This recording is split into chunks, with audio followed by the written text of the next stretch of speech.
La santé des habitants a-t-elle été menacée? On continue à en discuter avec vous, Laurent Alexandre. Bonjour. Vous qualifiez cet incendie d'accident industriel majeur. Ces informations délivrées par la préfecture et l'État ont-elles convaincu le député LFI que vous êtes? Eh bien, non, pas du tout. Elles ne m'ont pas du tout convaincu, puisque, comme vous dites, on est dans un accident industriel majeur.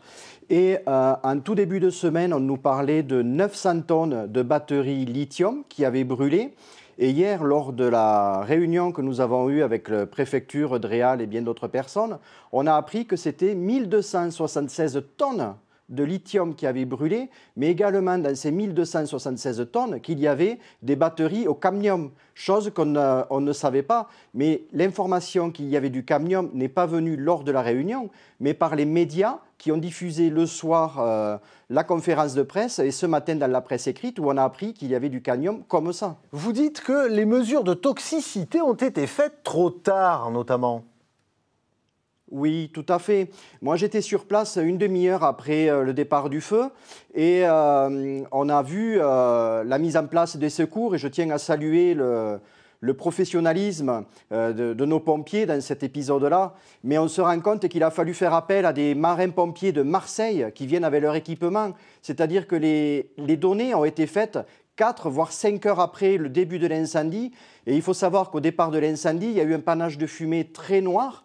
Ne sachant pas sa composition, donc je peux dire que noire, très très épaisse, la fumée qui s'est propagée à plus de 5 km. Alors à présent, il faut sans doute tirer évidemment les enseignements de ce sinistre. Vous venez d'interpeller plusieurs ministres du gouvernement sur ce risque post-incendie sur la santé.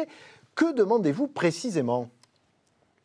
Alors on demande des choses toutes simples. C'est que sur la base du volontariat, bien entendu, que l'État mette les moyens pour que les riverains et les gens qui ont été sous ces panaches de fumée, puisqu'il y a encore aujourd'hui de la fumée à l'heure où on se parle, puissent faire des prélèvements sanguins, des prélèvements urinaires et capillaires de manière tout à fait transparente et prise en charge par l'État ou l'entreprise, il faut le déterminer, mais gratuit pour les riverains ou les personnes susceptibles d'avoir été impactées. Vous demandez également que les mesures des émissions atmosphériques de toxicité des fumées soit rendu public de manière générale quand il y a un sinistre par heure, par jour, par lieu, c'est ça?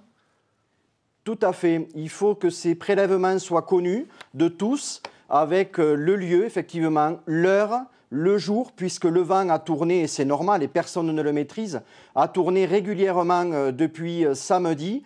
Et ces prélèvements sont très importants et connaître leur lieu et leur horaire parce qu'on s'est rendu compte que sous le panache de fumée, à 4,5 km du lieu de l'incendie, on a récupéré des objets qui ont été transportés par le panache de fumée.